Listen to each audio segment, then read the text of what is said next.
já estamos com bastante atraso. Tal como a professora Paula disse, vamos dar continuidade às intervenções obstétricas, consensos e controvérsias. São preletoras desta mesa a doutora Ângela, que nos vem falar de hipnose. Quando há bocadinho conversava com ela para fazer aqui um bocadinho do seu percurso, do seu currículo, para vos apresentar, ela dizia-me que era licenciada em Engenharia e sorríamos uma para a outra e ela dizia: não tem nada a ver, pois não. No ano de 2000 sentiu uma necessidade de fazer uma mudança no seu percurso de vida, de se encontrar ou de se reencontrar, poder descobrir, poder ajudar-se a si própria e descobrir como poderia ajudar os outros. E, portanto, este caminho foi a formação em hipnose clínica, que fez com o Dr. Alberto Lopes. Não está neste momento ligada a nenhuma instituição, faz clínica no âmbito da hipnose no Porto, tem várias pós-graduações no âmbito desta área, nomeadamente na área do luto, na área das adições, na área do controle da dor e, mais recentemente, na hipnose em crianças. A enfermeira Filomena Paulo é enfermeira no Centro Hospitalar Tondela Viseu, desenvolve a sua atividade no Serviço de Neonatologia, está a terminar o mestrado em Saúde Materna e Obstétrica, é também licenciada em Medicina Tradicional Chinesa e tem uma pós-graduação feita no âmbito da psicoterapia somática em biossíntese. Vamos então dar início aos nossos trabalhos com a apresentação da doutora Ângela.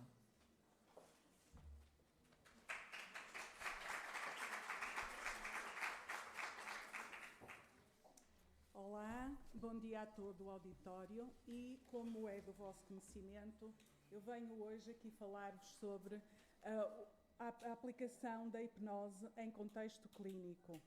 É, digamos, uma prática no nosso país mais recente e, com base nisso, quando me foi sugerido o convite, eu decidi dividir, digamos assim, a minha apresentação em duas partes.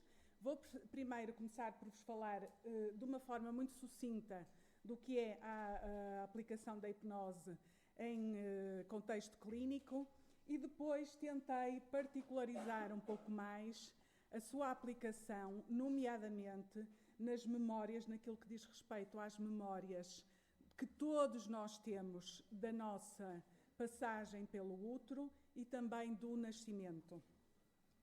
E sugeria que começássemos por tentar perceber qual é o que é a hipnose neste caso e o que é a Organização Mundial de Saúde diz sobre a hipnose. A Organização Mundial de Saúde, ela reconhece a hipnose como um método científico e como uma técnica da ciência moderna. Ela é utilizada, nomeadamente, não só em tratamento de doenças físicas, mas também e sobretudo, e vocês mais à frente vão perceber um pouquinho melhor isso, em doenças do foro psicológico. Segundo a Organização Mundial de Saúde, a hipnose é um estado alterado de consciência durante o qual o indivíduo sente um profundo relaxamento físico e emocional. Relativamente a esta definição, a maior parte dos profissionais conceituados a nível internacional não concordam muito, e eu estou de acordo com eles, com esta definição de estado de consciência alterado. Porquê? Porque isto pode ser confundido com aqueles estados de consciência alterados provocados quer por drogas, quer até por psicofármacos que muitas vezes são ou mal receitados, não de forma adequada, ou então muitas vezes também usados de forma abusiva. Relativamente a isto, também se coloca outra questão, que é a maioria das pessoas pode ser hipnotizada, já que a hipnose levanta imensos desconfortos, ou seja, levanta imensas dúvidas. Segundo também estudos da Organização Mundial de Saúde, 90% da população mundial está apta para entrar naquilo que nós chamamos de transe, ou seja, para entrar naqueles estados que nos permitem trabalhar com esta ferramenta. A propósito disto, eu trouxe também a definição da Sociedade Americana de Psicologia, que reviu a sua definição agora em 2015, no início de 2015, e ela diz que a hipnose é um estado de consciência que envolve atenção focada e consciência periférica reduzida, caracterizada por uma maior capacidade de resposta à sugestão.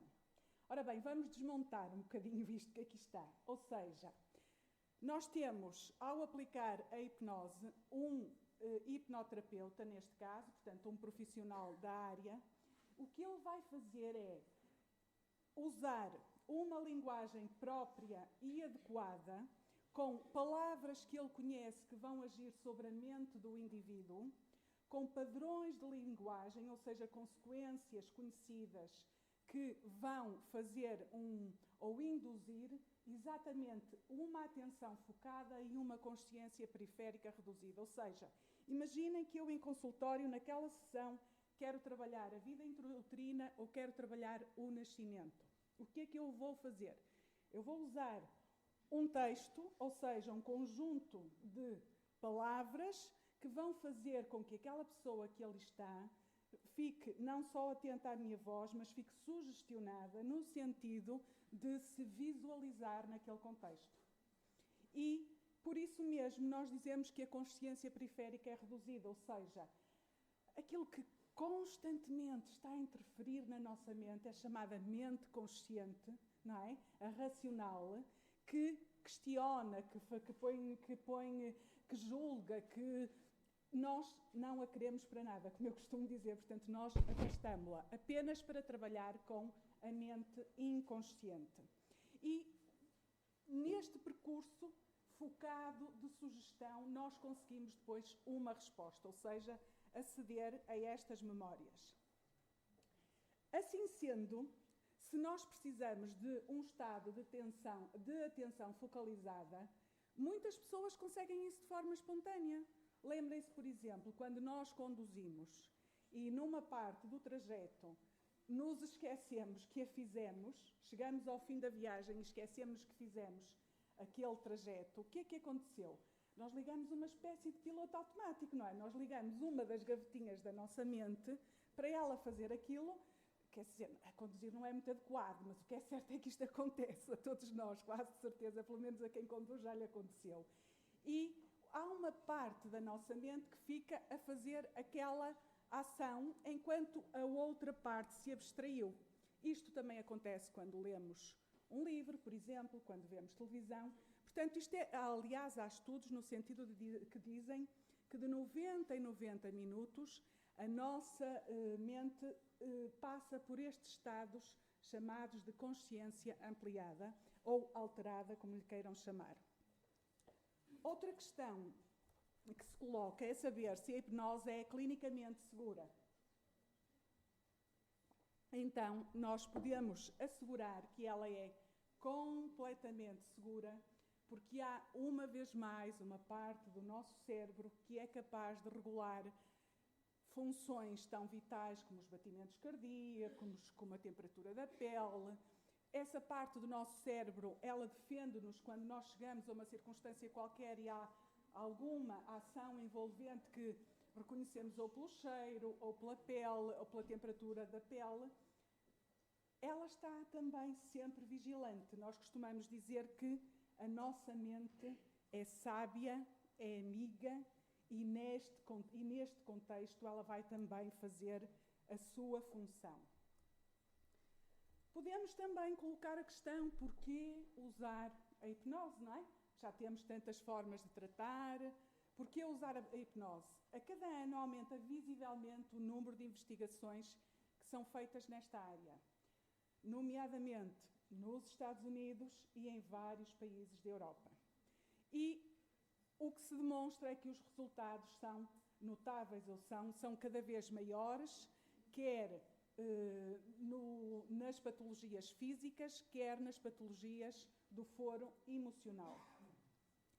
Tem sido demonstrado por vários pesquisadores em áreas como a psicologia, a odontologia, a imunologia, o controle da dor e a sedação, que a hipnose apresenta uma inquestionável eficiência.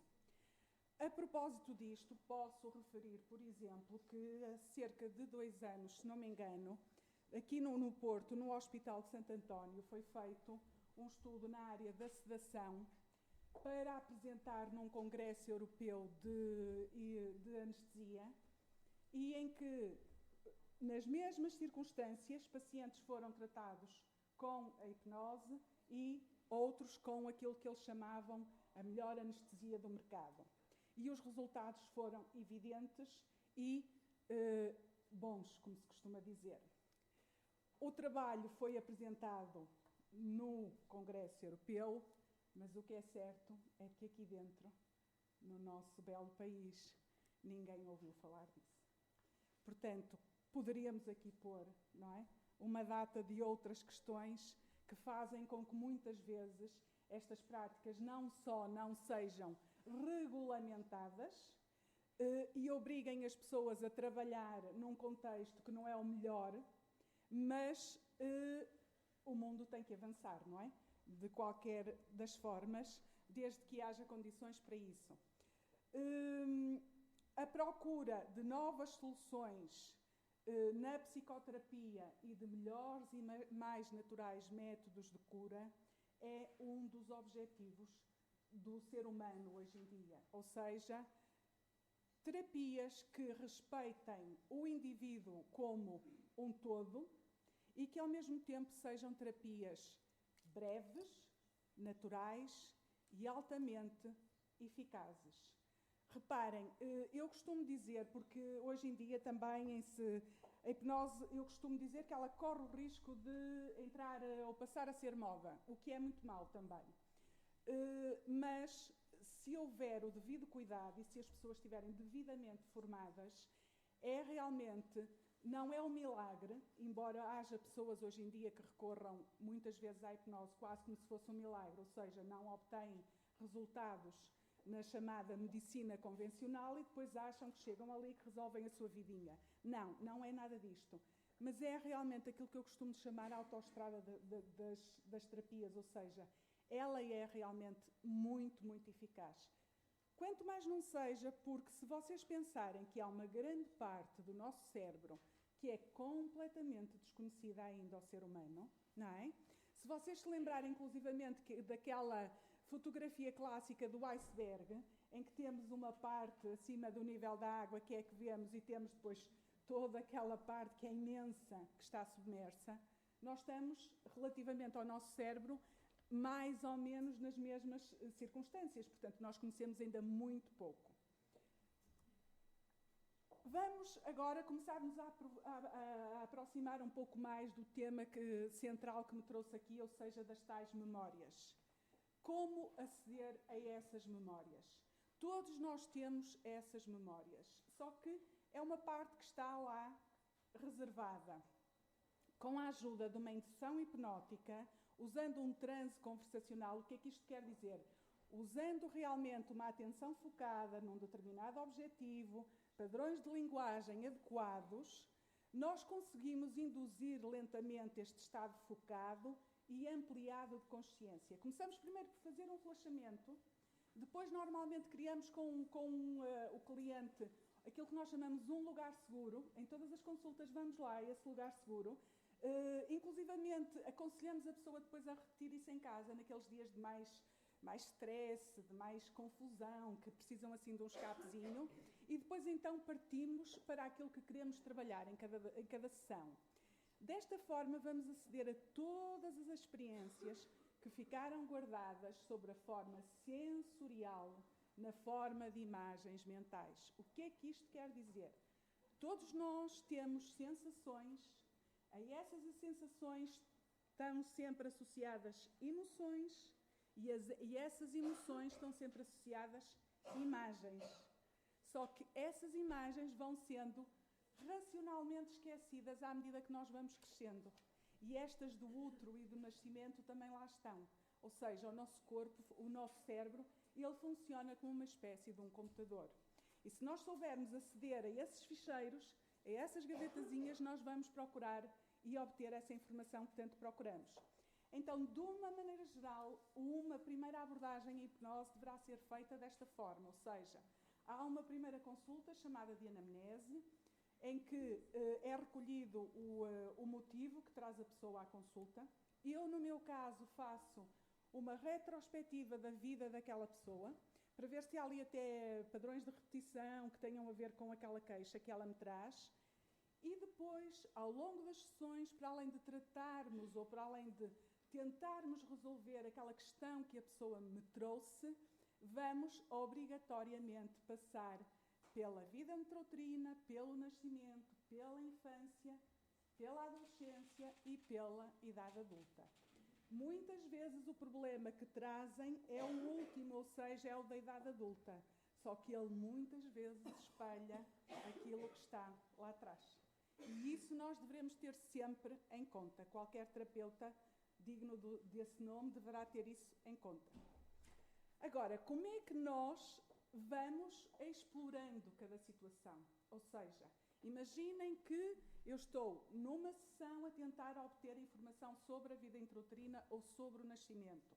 Eu faço o tal processo de relaxamento, do lugar seguro, crio um texto que me leva a conduzir, a focar a atenção da pessoa naquele sentido, e quando ela já se está a visualizar naquela determinada situação, há que explorar a situação para saber como é que ela foi. Porque a pessoa não tem conscientemente não tem estas imagens. Então vamos fazendo perguntas genéricas deste tipo. Se o bebê se sente bem no útero, se está bem naquele lugar quentinho, se ainda tem muito espaço. Porquê? Porque tentamos perceber várias fases da gestação, desde o início em que o embrião é muito pequeno até uma fase mais adulta em que se prepara para nascer. Se há algum momento particularmente feliz com a mãe, com o pai, se houve vozes, se há algum momento de tensão ou de preocupação, se há alguma coisa a incomodá-lo durante a gravidez, se tem vontade de vir ao mundo, de nascer. Isto é extremamente importante e dá-nos imensa informação sobre a vida posterior daquela pessoa. Quem está fora para o receber, isto já na altura do nascimento, ao mesmo tempo ver o primeiro contacto com a mãe, a primeira mamada, sentir o leite a passar na garganta, procurar se o pai está ali também, quem está naquelas primeiras horas, digamos assim, ou naquele momento exato. E há uma coisa que eu gostava também de salientar neste caso, é que quando temos infâncias difíceis, traumáticas, por norma as pessoas chegam ao consultório e dizem: Ângela, eu não tenho as memórias de infância, ou seja, os meus amigos, os meus parentes, esta ou aquela pessoa diz que te lembram disto e daquilo, eu não me lembro de nada. E o que é certo é que nós, quando revisitamos estas fases, as memórias estão lá. Elas existem. E elas são elucidativas, não só de como aquele ser, naquela altura, conseguiu reagir, mas, ao mesmo tempo, de todos os bloqueios que ficaram naquela pessoa. E que depois vão produzir padrões ao longo do seu crescimento. Portanto, isto só para vos dar assim, porque não tenho tempo para tudo, para vos dar assim uma ideia geral, porque ainda é um conceito que traz muitas dúvidas, muitas resistências. Para que fiquem a perceber um pouco melhor, e nomeadamente porque estamos a falar de pessoas que têm uma função, de profissionais que têm uma função altamente importante, quer no período da gestação, quer no período do nascimento, eu resolvi trazer alguns casos práticos, para que consigam perceber melhor. O meu objetivo é mostrar a diversidade de memórias e sensações que é possível revisitar com a ajuda da hipnose, logo que todos nós temos. Depois, tomar consciência como estas memórias condicionam ou podem condicionar o indivíduo ao longo do seu crescimento e perceber se é possível desconstruí-las e dar-lhes um novo significado. E aqui está a eficácia da hipnose, ou seja, às vezes chegam-me relatos de hipnoterapeutas que puseram a pessoa numa determinada situação. Eu costumo dizer, ok, muito bem, levar uma pessoa a regredir não é difícil, basta saber as técnicas. Interpretar o conteúdo que lá está, isso sim, são outros 500, como se costuma dizer. Ou seja, como diz o Dr. Alberto, que é o meu professor, nós temos imensas técnicas, mas na hora de intervir, a técnica são 5%. 95% é a intuição, é a sensibilidade, é olhar para aquela pessoa como um ser muito especial e que está ali nas nossas mãos e que quer a nossa ajuda, quer mudar algo. Como profissionais, perceberem a importância da vossa atuação de forma a minimizarem o mais possíveis desconfortos, contribuindo assim para uma maior humanização do parto. Já falamos imenso durante a manhã sobre estas questões, portanto, não é esse o meu papel, até porque não sou profissional da área. Assim sendo, vou passar ao caso A, em que temos uns pais com uma relação dita normal, portanto, aquela dita normal, as pessoas dão-se bem, gostam uma da outra, casam por amor, pronto. Quando vamos ao útero, esta pessoa começa por me dizer que se sente bem, que está sossegada, que espera, que não tem muita noção que vai nascer, não interage com o exterior, ou seja, temos relatos em que a pessoa percebe-se de vozes, do toque, como vocês vão ver, da interação com a mãe. Temos relatos em que a pessoa está abstraída. E isto a nós, como terapeutas, pode nos dar indicações muito relevantes sobre a vida das pessoas. Ao crescer, ou seja, ao crescer dentro do útero, ela começa a ter medo de nascer e, portanto, aquilo que me diz é, tudo é desconhecido. Faz sentido porque esta pessoa é uma pessoa de controle. Ela gosta de ter as coisas na mão, ou seja, não gosta do imprevisto. E o nascimento, não é? É sempre uma fase da nossa vida que requer até muita coragem, diria eu. Na altura do nascimento, chora, sente que vai deixar de estar protegida, o tal controlo, o tal apego que ela tem, e só acalma no colo da mãe. Ou seja, como profissionais, é extremamente importante que promovam o mais possível não só o cuidado na vossa atuação, como depois o chegar, não é? Rapidamente, nas melhores condições, mas ao colo, à proteção, ao aconchego daquela mãe. Muitas vezes nós temos que fazer os chamados reimprints. Os reimprints não são mais do que voltar atrás, estamos a falar de imagens, voltar atrás e dar-lhes um novo significado, ou seja, fazer esta pessoa voltar novamente aquela fase antes do nascimento, vê-la passar pelo nascimento, só que depois aí quem a recebe é a parte adulta. Ou seja, é aquela pessoa já adulta que está ali em consultório. E isto porquê? Porque há uma maior tomada de consciência por parte da pessoa de um lado seu frágil, que por este ou por aquele motivo, em determinada fase da sua vida, que pode ser a vida intrauterina, o nascimento, ou a infância, ou por aí fora, que este lado, quando surgem circunstâncias parecidas, vem ao de cima. E pode provocar as chamadas inseguranças, faltas de autoestima, aquilo que vocês lhe queiram chamar.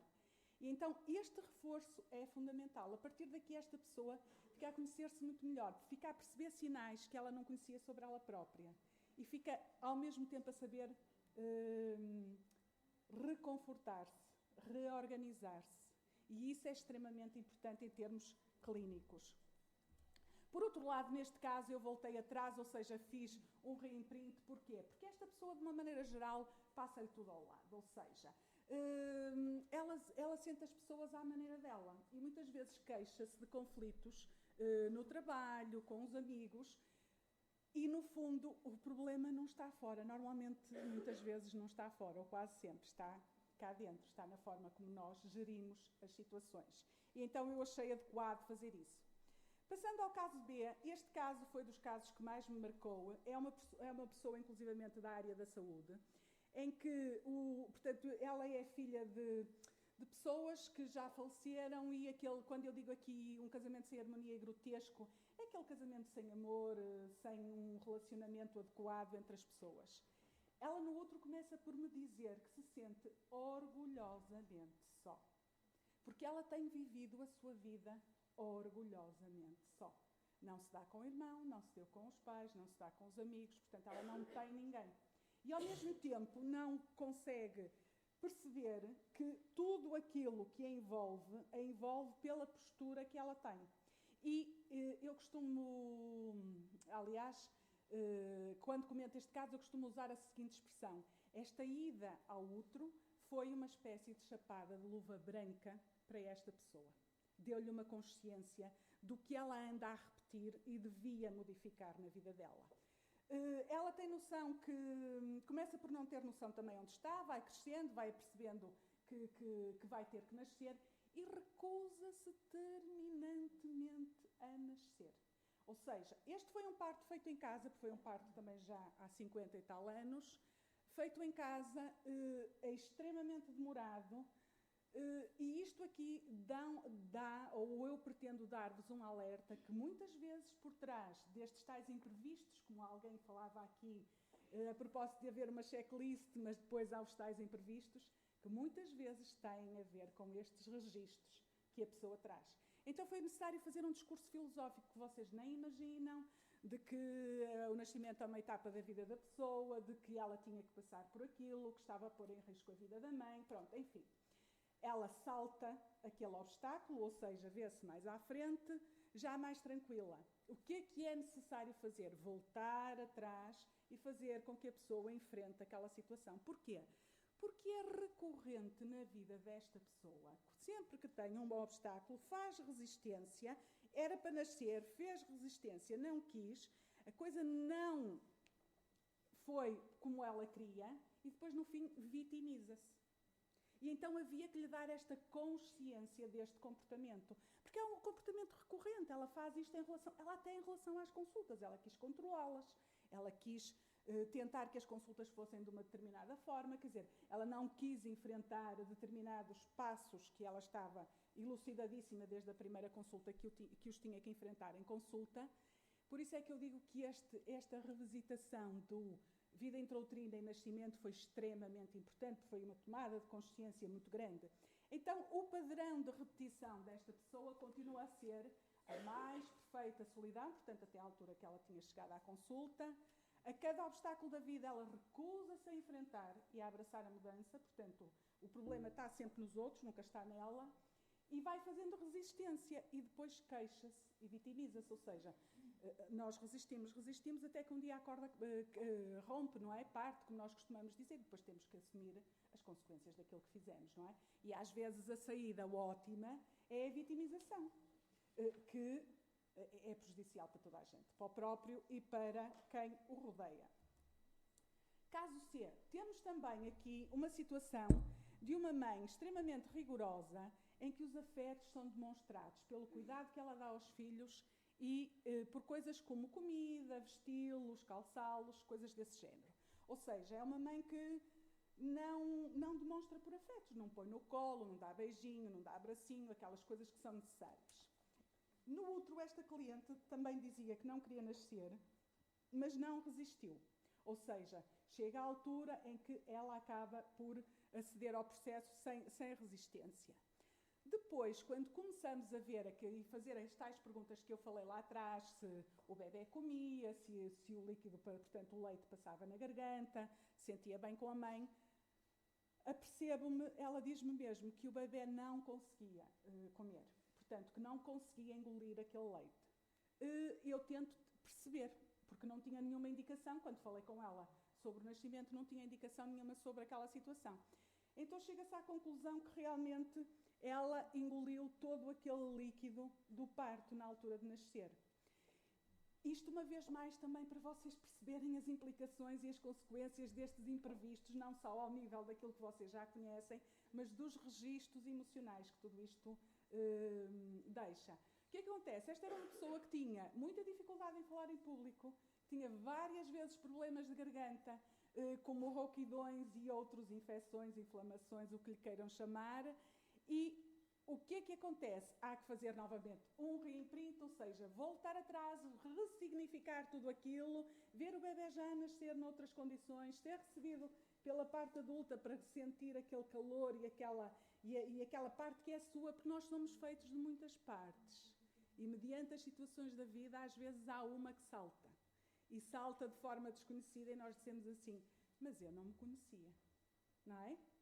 Porquê? Porque às vezes são os tais registros que lá estão, que naquele momento, nas condições adequadas, saltam. Como se fosse abrirmos uma caixa, não é? Com aquela molinha e saltar lá um palhaço ou uma coisa qualquer. Fizemos então esse reimprint e automaticamente houve um desbloqueio da garganta. E uma coisa muito engraçada que às vezes acontece com alguns pacientes é que há alguma reação física. No caso dela houve. Ela pediu-me de imediato para se levantar, para ir à casa de banho, depois de eu a ter estabilizado, para ir à casa de banho, e quando me entra no consultório disse-me, Ângela, eu nunca vi sair tanta água da minha bexiga, não sei de onde é que isto saiu. E aquilo que eu lhe disse foi, há sempre um registro energético relativamente a cada situação da nossa vida. E de certa forma, energeticamente, fez-se ali um processo que ajudou a que fisiologicamente ela drenasse também líquido naquela altura. E não só drenou esse líquido, como a partir daí todo o processo de garganta se tornou muito mais fácil na vida dela e no dia a dia, portanto, naquelas situações que para ela eram complicadas. Caso D. O caso D também é muito interessante pelo seguinte. Nós temos aqui pais novos, muito novos ainda, sem casarem sequer, em que ela fica grávida, em que têm uma passagem pela droga, portanto, aquelas experiências que muitas vezes fazem na adolescência, e quando chega a altura de... Portanto, quando a mãe da cliente sabe que está grávida e chega à casa e dá o conhecimento aos pais, foi literalmente posta na rua a dormir uma noite debaixo da ponte, literalmente. Portanto, não foi pera doce, como se costuma dizer. Portanto, foi um caso complicado. Quando ela vai também à revisitação do outro, portanto, neste caso a filha, a minha cliente, ela começa por dizer algo, esta parte da consulta foi... Há consultas que são complicadas para nós como terapeutas, há outras que são deliciosas. Então, nesta parte, ela dizia-me que sim, que ouvia uns barulhos lá fora, que achava que existia algo, que até tinha curiosidade de vir cá fora e ver o que é que lá poderia existir, mas queria ficar ali, sentia-se protegida e quentinha. No nascimento, este foi um parto também muito complicado, que acabou por exigir depois ventosa. Pronto, houve ali várias situações de momento de intervenção de quem estava a fazer o parto. Ela sentia-se perdida, com frio, muito, muito desconfortável. Levou algum tempo até eu conseguir estabilizar em consultório, porque depois a pessoa somatiza. Nós temos várias técnicas para fazer dissociação, distanciamento, portanto, para a catarse não ser muito grande. Mas, de qualquer das formas, é necessário sempre um bocadinho, ali uns segundos de catarse, e depois nós estabilizamos a pessoa. Voltamos a fazer reimprint, como é lógico, tinha que ser, e ela vê-se aí já a ser retirada pela ventosa, a sentir que a passagem que é muito estreita, portanto, todos aqueles desconfortos que vocês conhecem melhor do que ninguém, ou seja, até agora conheciam os desconfortos melhor do que ninguém, agora se calhar começam a pôr uns pontos de interrogação relativamente ao que vai ficar lá de registro em termos de memória, sem ser racional, tá? Uma memória emocional. No final, acho que das coisas mais positivas desta sessão foi ela, quando saiu de transe, como nós costumamos dizer, ou seja, já estava estabilizada, ela própria me disse, quando estas memórias são mais fortes, me disse, Ângela, aquela minha brincadeira lá dentro, não querer vir, só querer vir espreitar, é porque eu tinha noção daquilo que me esperava. Ela viveu com os avós uma parte do tempo, entrega em instituições do Estado outra parte do tempo, porque os avós e a tia também não assumiram na totalidade a função que deveriam ter assumido, e isto deixou muitas marcas nesta pessoa. Uma das coisas muito engraçadas também que aconteceu neste caso foi que, quando nós fizemos o reimprint e a pessoa, e aí, como eu já vos disse, o que é preciso é que seja a parte adulta a fazer esta recepção daquele bebê, ela disse-me, Ângela, eu senti-me muito mais segura, a ser recebida pela parte adulta do que ao visualizarmos o nascimento e estar no colo da minha mãe. Porque aquela mãe não ia dar segurança nenhuma, não é? Durante a gestação ela já tinha tido essa noção e ela sabia que aquela mãe não ia dar segurança nenhuma. O que é importante aqui é este reforço. Ela ficou mais reforçada no sentido de perceber que ela própria se pode auto-reforçar, se pode auto-proteger. Este é, em termos de ganho terapêutico, este é o grande ganho terapêutico que nós temos nestas avaliações. Caso é, e eu penso que já devo estar a esgotar aí o meu tempozinho, portanto não me vou alongar mais, vou só falar neste caso porque é um caso de nascimento prematuro. Temos também um relacionamento normal entre os pais, mas temos uma mãe hipertensa. Quando este bebê se vê no útero, ele tem consciência que realmente há interação, que a mãe afaga, que fala com ele, que o protege, que lhe dá carinho. Mas à medida que vai aumentando, portanto que vai crescendo, ele começa a ter medo de nascer, porque tem medo de sofrer. E este é um grande padrão de repetição também na vida desta pessoa, que ela traz em várias fases, que ela ultimamente até tem que enfrentar. É um parto prematuro, foi um parto difícil, imagino como todos os partos prematuros, penso eu que o devam ser. Estava muito, muito aflito quando revisitou estas memórias. Neste caso foi recebido por um médico. Na incubadora sentiu-se ligeiramente mais calmo, mas só tranquilizou quando chegou aos braços da mãe. Uma vez mais eu chamo a atenção para, na vossa intervenção, tenham cuidado o mais que puderem, o mais que for possível, porque tudo está registado. E isto pode interferir mais tarde na vida do indivíduo. O padrão de repetição aqui é que a tensão, a hipertensão, ela continua a ser recorrente. Aliás, reparem que aqui há uma relação direta, pelo aquilo que eu observei em consultório e pelo aquilo que nós analisamos, entre esta hipertensão e este nascimento prematuro. Tanta pressa, não é? Dá em desfecho da situação mais rapidamente. Posto isto... Peço desculpa, vou só fazer a conclusão, exatamente.